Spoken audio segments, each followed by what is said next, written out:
Sir இப்போது சிலர் என்ன சொல்கிறாங்கன்னா, உடம்புல எந்த பிரச்சனையும் இல்லை. ஆனால் எப்பாவது படுத்து தூங்கிட்டு காலைல எழுந்திருக்கும்போது பார்த்தா, பாதத்தில எரிச்சலா இருக்குது. அதுமாரி ராத்திரிக்கு எரிச்சலா இருக்குது. நடந்தா எரிச்சலா இருக்குது. அதுக்கப்புறம் கால்ல ஐஸ் கட்டிய வச்சுக்கிறேன். அந்த மாரி ஏதாவது பண்ணிக்கிறேன். அப்புறம் ஓரளவு சரியாயிடுது. திரும்பவும் வருது அப்படிங்கிறாங்க. இந்த பாதத்தில் எரிச்சல் வருவதற்கான காரணம் என்ன? அதை எப்படி சரி செய்வதுங்கிறத பற்றி சொல்லுங்க டாக்டர். பாதத்தில் கைகளில் எரிச்சல் வருவது அப்படின்றது 100% உங்களுக்கு சுகர் வரப்போகுது. அந்த சுகர் வந்து சுகர் லெவல் ஹையாக இருக்குதுன்னு அர்த்தம். நீங்கள் ப்ளட் டெஸ்ட் எடுத்து தான் செலவு பண்ணி ப்ளட் டெஸ்ட் எடுத்து செக் பண்ணிக்கணும். அப்போ தான் கன்ஃபார்ம் பண்ண முடியும்னு கிடையாது. உடம்புல உள்ளங்கைகள்லேயோ உள்ளங்கால்கள்லேயோ அல்லது உடம்புலையோ எங்கே வந்து எரிச்சல் இருந்தாலும் நெருப்பிச்சு கொடுக்குற மாதிரி இருக்கும், எரிச்சல் இருக்கும். அந்த மாதிரி எரிச்சல் இருந்தது அப்படின்னு சொல்லி சொன்னால் உங்கள் உடம்புல ஒன்று சுகர் ப்ராப்ளம் இல்லைன்னா சுகர் ப்ராப்ளம் வரப்போகுதுன்னு அர்த்தம். இண்டிகேஷன் அட்வான்ஸாக கொடுக்கும். இல்லைன்னா உள்ளே வந்துருச்சுன்னு அர்த்தம். கண்டிப்பாக சுகருடைய இம்பேக்ட் தான் வந்து இந்த எரிச்சல். உடம்புல வந்து பித்தம் ரொம்ப அதிகமாகி அந்த பித்தம் அதிகமாகிறதுனால சர்க்கரை நோய் வரும். சர்க்கரை நோய் வருவதற்கான பல காரணங்கள் இருக்குது. இன்றைக்கி விஞ்ஞானம் சொல்கின்ற காரணங்கள் சில காரணங்கள் தான். விஞ்ஞானத்துக்கு அப்பாற்பட்ட நிறைய காரணங்கள் இருக்குது. அதே மாதிரி சர்க்கரை நோய் வந்து வாதத்தினால் வருகின்ற சர்க்கரை நோய், பித்தத்தினால் வருகின்ற சர்க்கரை நோய், கபத்தினால் வருகின்ற சர்க்கரை நோய், இந்த வாத பித்த கபங்களுடைய பேலன்ஸ்னால மாறி மாறி வருகின்ற சர்க்கரை நோய்கள் பல வகைகள் இருக்குது. அலோபதியை பொறுத்த வரைக்கும் டைப் 1 டைப் 2 அவ்வளோதான். அலோபதி வரைக்கும் ஒன்லி டைப் 1 டைப் 2 இது ரெண்டு தான் டயபெட்டிஸ். பட்டு இயற்கையான சித்த ஆயுர்வேத மருத்துவ முறைகள் படி டயபெட்டிஸ் வந்து பல வகை ஏற்படுது. அதை வந்து ஒன்று சப்செக்ஷன் பண்ணுறாங்க, இன்னும் வந்து ஃபைன் டியூன் பண்ணுறாங்க. ஃபைன் டியூன் பண்ணி இது பாதத்தினால் வந்தது, பித்தத்தினால் வந்தது, கபத்தினால் வந்தது.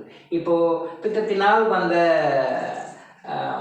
டயபெட்டிஸ்க்கு நீங்கள் அதுக்கு உண்டான மருந்துகள் வந்து வாதத்தினால் வந்த டயபெட்டிஸ்க்கோ கபத்தினால் வந்த டயபெட்டிஸ்க்கோ வந்த மருந்தை கொடுத்தா ரிசல்ட் வராது. நீங்கள் எதிர்பார்க்குற ரிசல்ட் வராது. இதுவும் மூலிகை மருந்து தான், அதுவும் மூலிகை மருந்து தான். இதுவும் ஹெர்பல் தான், அதுவும் ஹெர்பல் தான். ஆனாலும் வாதத்தினால் வர்றதுக்கும் பித்தத்தினால் வர்றதுக்கும் கபத்தினால் வர்றதுக்கும் பின்ன இதனுடைய மாறுபாடுகள்னால் வாத பித்தம் பித்த கபம் அப்படி நிறைய விஷயங்கள் இருக்குது.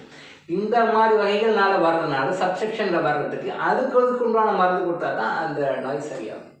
இப்போ கையில் கால பாதை எரிச்சல் அப்படின்னா அவங்க உடம்புல பித்தத்தினுடைய உபரியினால் அவங்க உடம்புல பித்தம்ன்றது அதிகமாக இருக்குது.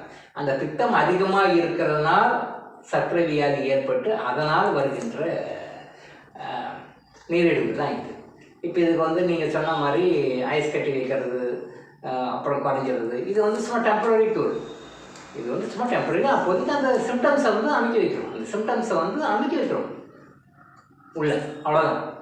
we are not curing, we are not giving any treatment to it.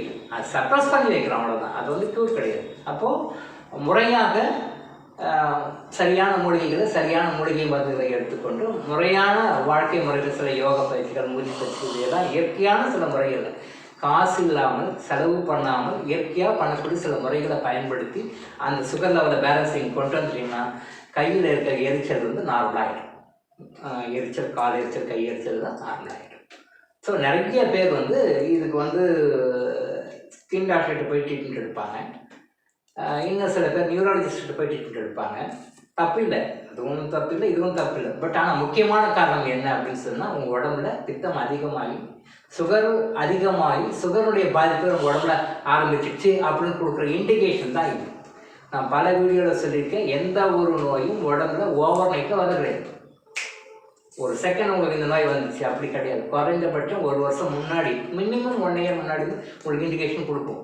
We are not aware about it. அது கண்டுக்குது, அது விட்டுருவோம். அது என்னமோ இப்போ எரிச்சல் சொல்லும், உடனே ஐஸ் கட்டி வச்சா கொஞ்சம் கூலிங் சரி இருக்கும், ரைட் ஓகே அவ்வளோதான், சரியாக வச்சு வைக்கும். இது என்ன பண்ணும், ஒரு நாளைக்கு ஐஸ் கட்டி வச்சாலும் கண்ட்ரோல் வராது.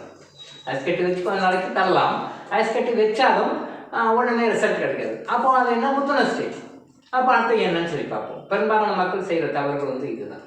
ஸோ ஆரம்பத்திலேயே அதுக்குண்டான காரணத்தையும் கரெக்டாக கண்டுபிடிச்சி அதுக்குண்டான என்னென்ன மாற்று முறை மருத்துவத்தில் என்னென்ன வழிகள்லாம் இருக்கோ அந்த வழியெல்லாம் ஃபாலோ பண்ணணும். 100% இதை முழுமையாக குணப்படுத்த முடியும். இது வந்து குணப்படுத்த முடியாது, 100% முழுமையாக குணப்படுத்த முடியும். டாக்டர் இளங்கோ ஆயுஷ் வழங்கும் விழிப்புணர்வு இது.